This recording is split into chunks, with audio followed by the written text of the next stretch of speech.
to Stand Out, Speak Out UK presents The Guest Show. I know it's a brilliant title.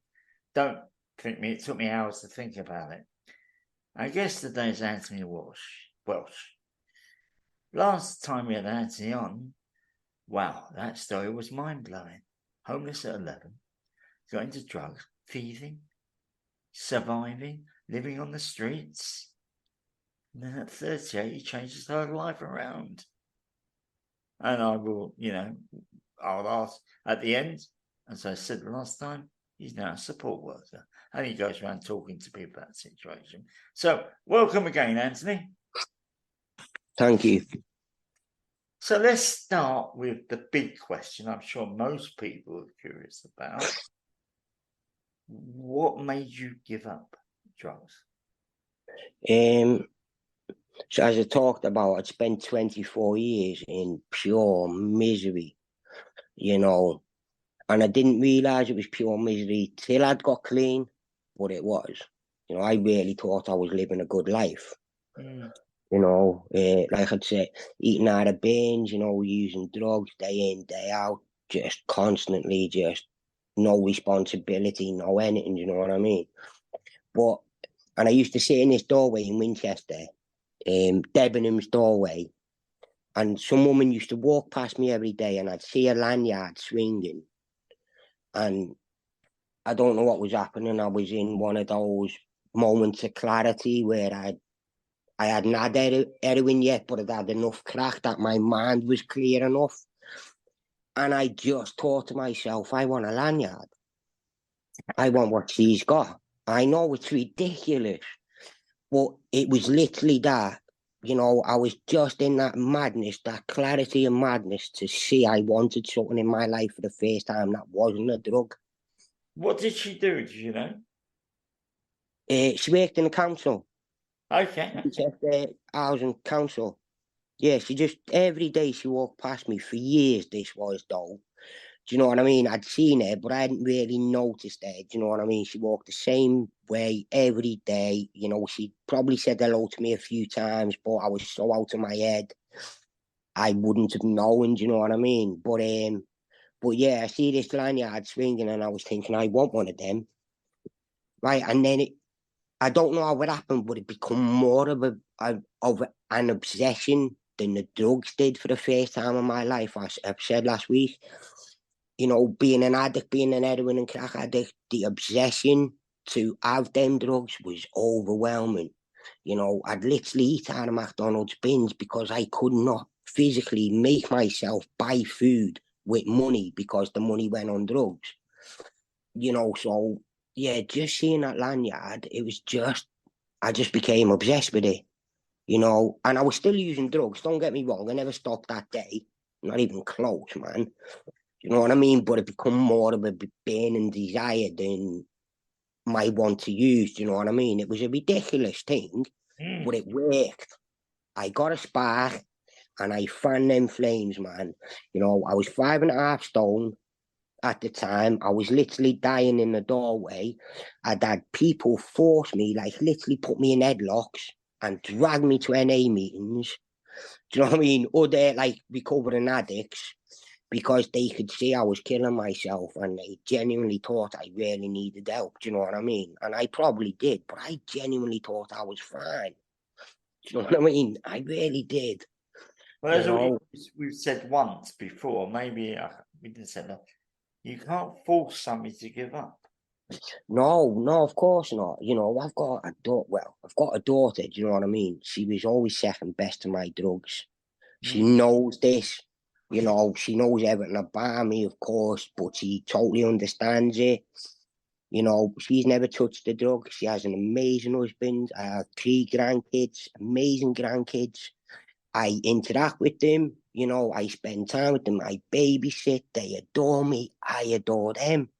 I have this amazing relationship today with my granddaughters and my daughter and her husband. When she met her husband, he wouldn't let me in the house because he genuinely knew if he let me in the house, anything of any value, anything that wasn't nailed down was gone. Do you know what I mean? When his daughter was born, he wouldn't let me in the house because I was incapable of being normal around it. Do you know what I mean? I Okay, couldn't be trusted. I think the interesting part, because that's how you've now achieved it, because I know you're with your family now, but really, you saw a lanyard, which I thought was interesting. What did you do to get to that target, that vision target? What did you do? Just sat in that doorway, you know, and again, for the first time, I had real clarity about myself. I'm an addict. You know, I am truly an addict. Whatever I do, if it's drugs, if it's PlayStation, if it's buying shoes, if it's anything, I'm an addict. That's what I do. Having that understanding about myself really helped me. Do you know what I mean? And it wasn't that I'm a recovering addict or I'm this addict. I was just an addict and I just got addicted to another thing, man. It was just that simple. Do you know what I mean? But the difference was this time it wasn't that type of hateful addiction. You know, this addiction was not going to kill me.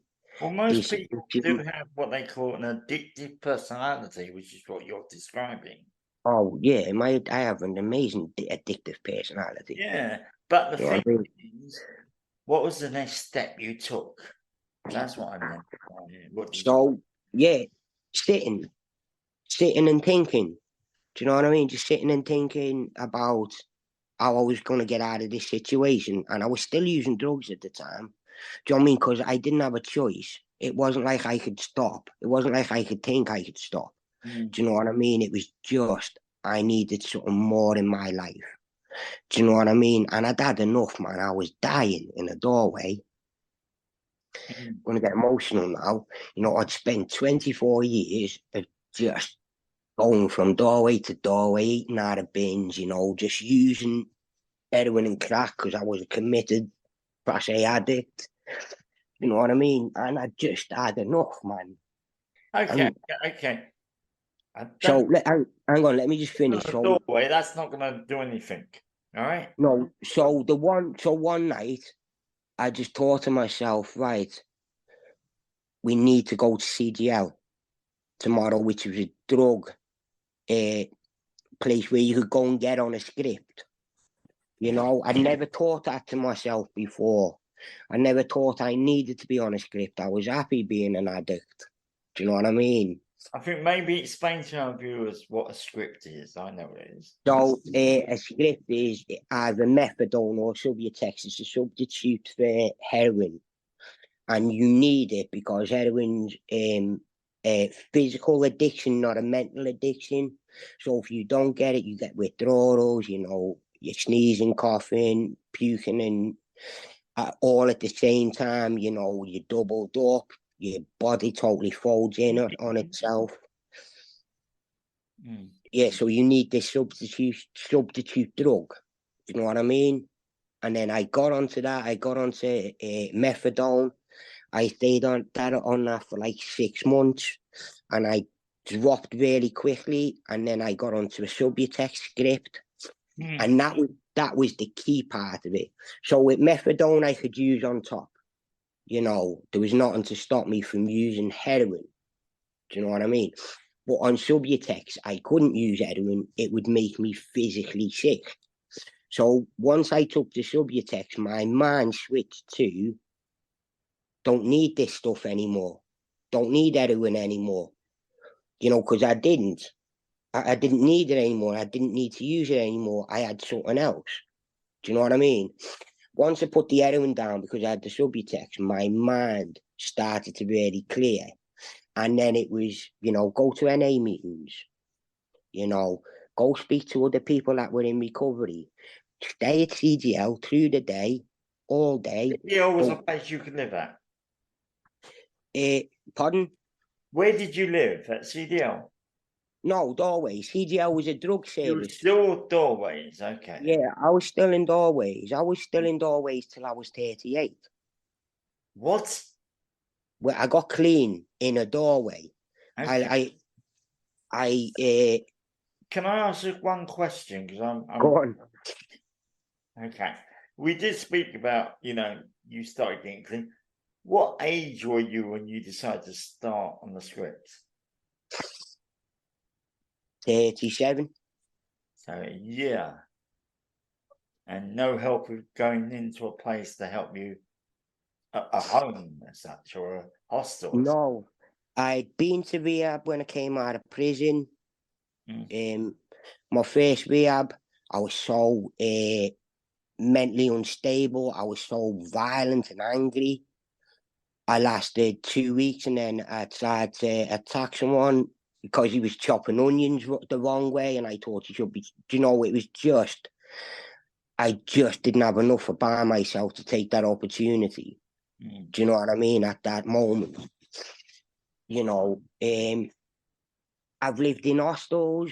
You know, when I got clean, I stayed in hostels for 6 months, and there was 50 people in the hostel, and 49 of them were heroin and crack, heroin users. Yeah. Do you know what I mean? 49 of them. I spent 6 months. I used to walk in that door, and I would dribble down myself with excitement from the smell of heroin and crack. For 6 months, I had to go through that hell. And yet, because I'm thinking about when I went in the hostel, I was only there 8 months ago, I got low support needs. The hostel they put me in was a wet hostel where drinkers were. There's only me and another guy who didn't drink. Would you have said, because you were trying to get clean at that time, I assume, that it was right to put you in a hostel with other drug users? No. And they knew that as well. I begged not to go there. Do you know what I mean? I lasted 6 months, and then I walked out the door with a sleeping bag, couple of clothes, and I went back to living in doorways for another year of being clean. Mm. Do you know what I mean? Like, it was pure hell. Getting clean was pure hell. No, getting clean wasn't hell. Getting clean wasn't that hard. Staying clean in the conditions I was in and under was pure hell. Yeah, because you're And around. when I was an addict and I was in jail, oh my God, the help was unbelievable for it to help me get clean. As soon as I got clean, I was then deemed to have capability to look after myself, and I got no support, and I got no help, and I got no consideration. Do you know what I mean? And again, how I stayed clean at that time, I have absolutely no idea. It was that lanyard. You know, it was always there. It was always there in my mind that I wanted it. You know what I mean? And, you know, yeah, but it was pure hell. They literally put me through pure hell in Winchester. Do you know what I mean? And I don't know why. I still don't know why now. Do you know what I mean? But yeah, it was pure hell. Would you say? Because I'm okay. I'm not a drug user. I don't drink. My drug is nicotine and coffee and Pepsi Max mainly, and I love Pepsi Max. Would you say there was any stage where you wanted to go back during that time of cleanness? And what Every day. every day? Every day. Why wouldn't I? Mm. The life they made me do, yeah, they forced me into, yeah, it was a nightmare. Do you know what I mean? I'm an ex-addict, man. Mm. My love, my absolute everything is heroin and crack. And if you're putting me next to that, and then I'm meant to survive that, that's just impossible to, like. I did it, so I know it's not impossible, but it's so close to being impossible to do. Do you know what I mean? And as a support worker now, we have addicts in our house, and we get referrals for people that have got clean, and I refuse them straight away, because I'd rather them stay wherever they are and still be clean than come and chance it where they're gonna be with people that use drugs. Yeah. Because I'll say it again, I am one in a million, man. Do you know what I mean? I really am. That I stay clean when there was so much temptation around me. Do you know what I mean? And I only done it because I'd suffered so much in my life, and I just wanted out. Do you know what I mean? I wanted out of that hell. Certainly. You know, when I Do you know was what I mean? for the first year, I was on the street for 18 months. And it was January I went on the street. By October, I knew I wanted to get up. I didn't know how. There wasn't what there is now. It's more proactive. So I do understand the struggle. Yeah. And it's not even that there was hardly any help. Remember, I was homeless at 11, so I had no skills. You know, I had no social skills. I didn't know how to speak to people. I didn't know how to hold proper conversations. You know, I was like an 11-year-old child in a 38-year-old man's body. Do you know what I mean? I literally thought if I scream and shout the longest and hardest, that's how I win any type of discussion or argument. I was literally a child in a man's body. You know, didn't have a bank account, didn't know how to open one, didn't have a passport, didn't know how to get one, didn't have a driving license, didn't know how to get one. You know, didn't know how to get my own place, didn't know how to do rent, didn't know how to pay any bills. Do you know what I mean? Didn't have a clue. And then again, you get clean, you survive it, and then you find somewhere and there's just no support. You know, I had a sponsor and we went into Tesco's. I think it was my first week in my new place. And he said to me, go do shopping, go and do a couple of weeks' worth of shopping, I'll pay for it. He said, do you want an hand? And I went, no, I can do that. And he went, okay. And I came back less than 5 minutes later and I had, 14 pot noodles, 28 packets of crisps and 2 bottles of Coke. Yeah. And he said to me, I told you to shop for 2 weeks. And I said, no, you said survive for 2 weeks. And he said, no, I didn't, mate. I said shop for 2 weeks. And I didn't know how to shop for 2 weeks. Yeah. I knew how to survive. So different. So this is a true story. This. So me, my sponsor, and the security guard at Tesco's in Winchester all sat down and wrote a list of what I needed for 3 weeks. You know, even the security guard was going, well, he's going to need a bit of butter for his bread, and he's going to need some eggs.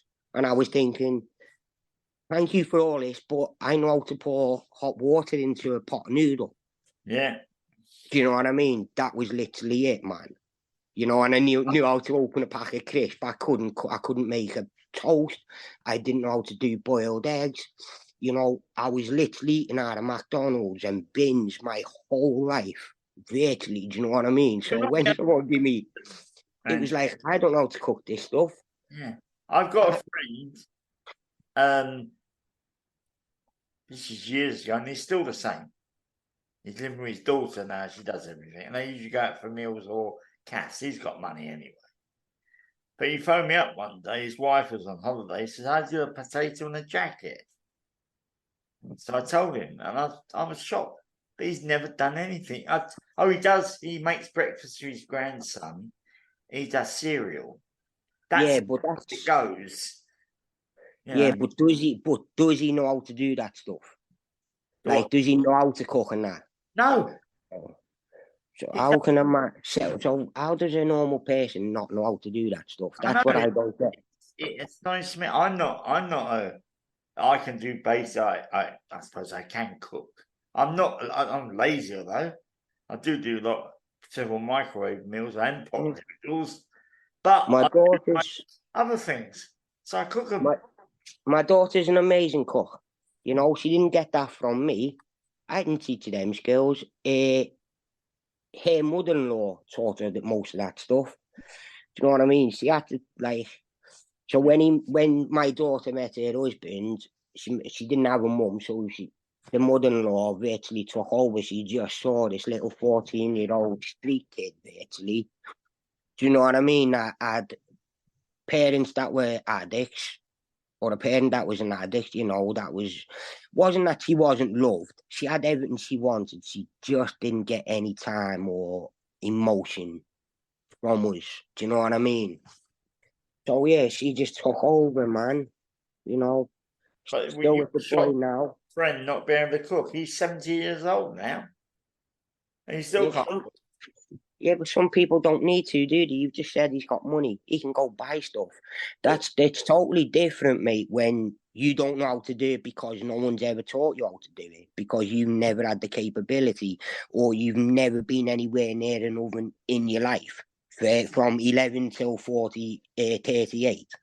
That's a totally different type of thing, ain't it? Do you know what I mean? He could have learned to cook, you He, know. it's He like, could have, yeah. I'm I going to couldn't. truthfully That's say, the difference. you probably hit this in this, and they know what I'm saying. But now we've got to this point. What I'm very interested is how you actually got off the streets in the next step. What happened? So I done the months in the hostels, you know, and then I went back to the streets, Mm. and then I met a few people through my sponsor who said, "Mate, we'll sit down, we'll show you how to do this stuff, we'll sit with you, we'll make the calls." Da da da da da. They did that, you know. They found me somewhere to live. They sorted out my housing benefit with me beside them. You know what I mean? They sorted out my UC.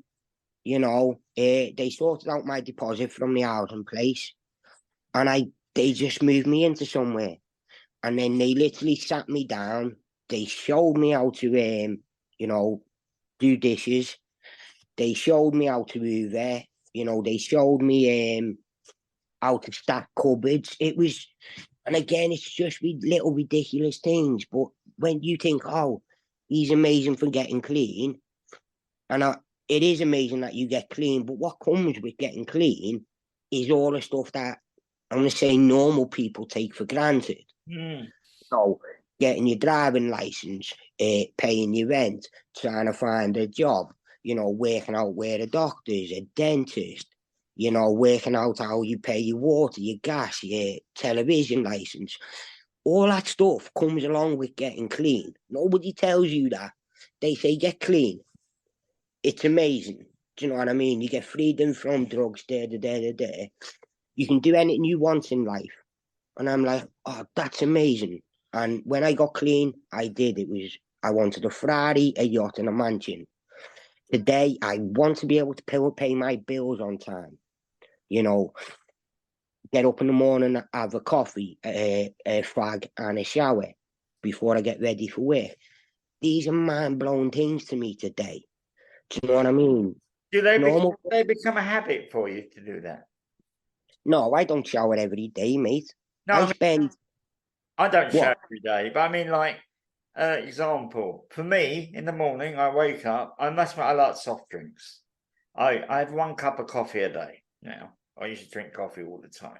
Oh God, no, mate. I, Deadly. I might make myself some breakfast, or if I've got the money, I'll go to Subways. And that's a habit. I call that a habit. I, Oh, mate, I don't form habits. uh, Using drugs is a habit. mm, You know, I don't get up at the exact same time every day. Do you know what I mean? mm, I don't shower every day. I don't eat the same stuff every day. I probably use the same. I put 3 sugars in a coffee. I turn on my in a cup. I turn on my kettle. I go out, have my fag, come back in, have my coffee. That's the only habit I have through my life. Do I call that you know routine. what I mean? Yeah, Because if I form habits, it becomes an addiction. You that's know, it's the way just that simple. it is. When I go to gym, you know, I don't do an hour here and there, mate. I'll go 6, 12 hours a day, 7 days a week if I'm allowed. When, you know, anything I do that I genuinely enjoy just becomes an addiction. And that's where understanding who I am really helps me stay clean. I'm an addict, right? I don't say I'm a recovering addict. I don't say, all I ever say is my name's Anthony, I'm an addict, right? I don't say my name's Anthony Welsh. I don't say my name's Anthony, my granddad. I don't say my name's Anthony, I'm a support worker. I don't say my name's Anthony, I'm this, that, and the other. I say my name's Anthony, I'm an addict, right? All my colleagues know I'm an addict. All my clients know I'm an addict. You know, all of them, again, know I've got no teeth. All know I used to eat out of bins. I hide nothing about me, mate. What you hear is like what you see is what you get. This is who I am. If you don't like that, Looks I like can't help that. Do you know what I mean? But as long as I'm brutally honest about who I am to myself, and luckily enough to you, then I get to stay clean. The second I stop forgetting I'm an addict, the second I start saying my name's Anthony Welsh or my name's Anthony, I'm a granddad, I've lost that battle already. My daughter knows she's below my addict. My wife knows she's below my addict. Every one of my friends know they're far below my addict. My addict's the biggest person in my life, right? He stays right there in the front of my mind, right? And it's not for any reason like, oh, that's the reason you've got addictive behaviors. It's because as soon as I give him that one little second of doubt, he's out and running. You know, I know I'm an addict. It's just that simple. I'm addicted to everything in my life. I have to be very careful about what I do all the time. So I'm playing PlayStation, I have to put an alarm on because I'll lose myself in that game. If I'm reading a book, I have to put an alarm on because I will lose myself in that book. If I'm watching TV, I have to put an alarm on because I will lose myself in that TV. It's whatever I can do to get away from being me is what I do. That's why I took drugs. That's why I used to do a lot of gym. That's why I used to read a lot. That's why I used to do a lot of PlayStation. That's why I used to, pay a lot of money for shoes. Everything else fixes me. Today, I fix me. Hey, I'm going to carry on to another part of your life now. But first, I can tell you a friend of mine who I used to be a mentor, and she's getting married next year. And she and her partner go to the gym for that. Actually, she runs creative writing groups, and but if she's not doing that, she goes to the gym for about 3 hours, 4 hours. And I joke with her about she's become gym addicted. But I'd like to go on to now almost the present, because you've given us a good idea of yourself. And you've kept on referring to yourself. As you know, I've called the first part Tony the Addict. This part I'll call Anthony the Addict. But now you are working with people who are addicts. Why did you decide to work with that client group? Because in my addiction, I'd taken enough from society. Do you know what I mean? And when I got clean, and I've always said this, when I needed a key worker, I needed somebody that had drugs. I didn't, and no dispersions on somebody that's read books and is a key worker. All power to you. But for me, I needed somebody that understood what a true addict was. Do you know what I mean? And I found that in a guy called Dwayne. He wouldn't let me get away with anything. If he said to me, he used to say to me, have you used today? And I'd say, a little bit. And he'd go, so you still fucking used then, knobhead? And I'd be like, oh yeah. Do you know, he just would not let me get away with anything, do you know what I mean? And he'd pull me in everything, but he talked to me like a human being. Wouldn't talk to me like he was a computer, knobhead. Where when he was talking to me, do you know what I mean? We'd have a fag together and he would tell jokes. That I needed that. I needed someone human in my life, but that understood what I was. Not who I was.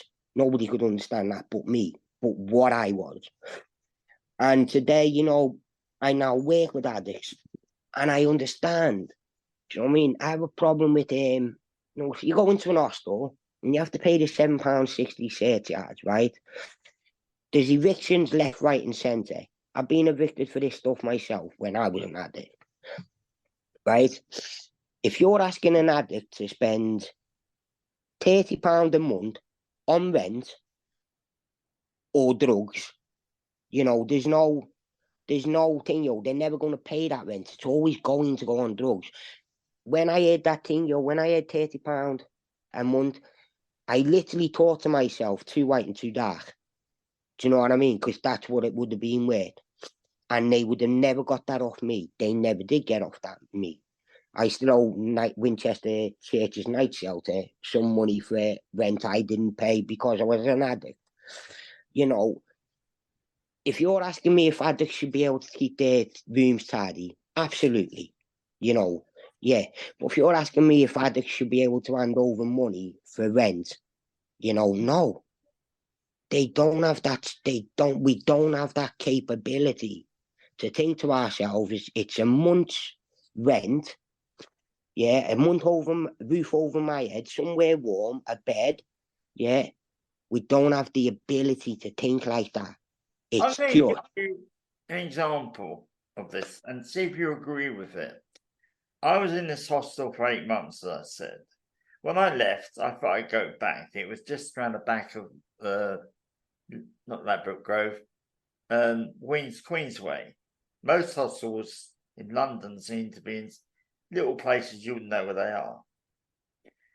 And I remember coming back, and all of a sudden I'm looking across the road, excuse me, and I caught a stone well, and I saw this head bopping up from the stone well. It was one guy who had been in the hostel. So I went over to him, I said, George, what are you doing? He says, I'm living here. I said, why aren't you in hostel? Why should I pay the service charge? I get nothing for the service charge. I live here and that's the mentality of some people. Personally, okay, the rooms in my place the room I had was a cell, really. well, we have clients that pay their service charge. You know what I mean? And not one of them are addicts, mate. Not Yeah, one of them addicted to drugs. And they'll happy pay their service charge. Do you know what I mean? And I have no problem with that. My problem with is that you're expecting an addict to give over money that he could spend on drugs. yeah. If you listen to anything I say through both of these interviews, you should understand we do not have that capability. It's not a thought of, oh, I should pay my rent. It's a thought of that's too rich. It's not a thought of, oh, my daughter's 21 today. I need to get her sort of birthday or a birthday card or a birthday present. That's not that important. We spoke about this before you started. My daughter was never that important in my life. Do you know what I mean? She was always second best to my drug, man. She'll tell you that herself. She totally understood that. And Do you know now, what I mean? Oh, mate, their whole family's my absolute world, man. Do you know what I mean? I see them all the time. I speak to them on FaceTime all the time. Both of them dance. One of them's just been sponsored to be to wear dresses for a company. The youngest granddaughter's just been asked to be a model for a company with a name. Do you know what I mean? Like, my daughter has smashed being an adult, has absolutely smashed being a mother. She's never had social services involved with anything. My oldest is 10 years of age, my oldest granddaughter. I've got a 5-month-old grandson. I spend time with him. I plan to take him camping and hunting with me. I do the falconry stuff. I've been clean 8 years. I've worked with psychiatrists and psychologists. I've done lectures in universities. I've done talk for charities. I am now a support worker. I've done stuff for Expert Link and yourself. Do you know what I mean?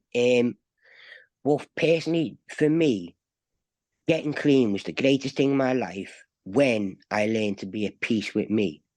Do you know what I mean? When I learned what I wanted in life and what I was worth, because I've always lived with, I'm not worth anything. If my parents can't love me, nobody else can love me.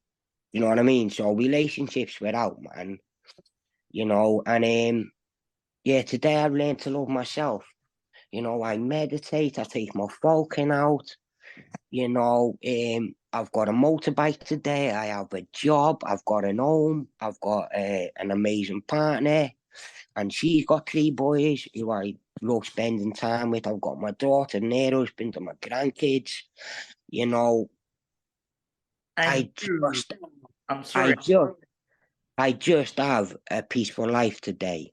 as You you know, can see, ladies and gentlemen, Anti's shy and retiring, doesn't say much, but he does. And unfortunately, I'm going to bring this to a close. Keeping it Anthony's story is amazing. I suggest if you have only heard this one, go back to Tony the Addict, and then you'll see the difference. My podcast, I guess so. Next, you've already heard in interim Matt Downey of Crisis. Not always people that are homeless I'm going to be talking to, but I'm going to be talking to real people, not the what I call false people. And as I said last time, when Anthony was on, if you want him to come along, I should explain what Expert Link is. Expert Link was founded by a guy called David Ford, who was homeless. He talks a lot about trauma and everything. He's an amazing man. You should look up their website. They're fantastic. I met Anthony through Expert Link. We were on a panel. We either talked to we talked to the housing, excuse me, luck, or DWP. And as you can see, Anthony's very quiet. He doesn't say much. No, he does, but he makes sense. That's the thing about people. I suggest if you ever see a homeless person, don't judge them. They might be drunk. I know guys who like drink. A few drug users as well, but when they're clean, they're amazing. And Anthony's is an incredible role model. So first I want to thank you. Oh yeah, I should say if you want to comment on this or contact me, you can do it from my personal email. I will be setting up another email at some stage. It's Ian Kalman. My name is spelled India Alpha November, Kilo Alpha Lima, Mike Alpha November at GMX, that George Michael X-ray, the initials.com. And please, I'd like to hear what you think. And maybe somebody out there is listening and think, hold on a minute. I went through some trauma, or I learned something, because I cover loads of things. Contact me and we'll talk about it. And once again, thank you again, Anthony. No worries. Okay, and goodbye, everyone.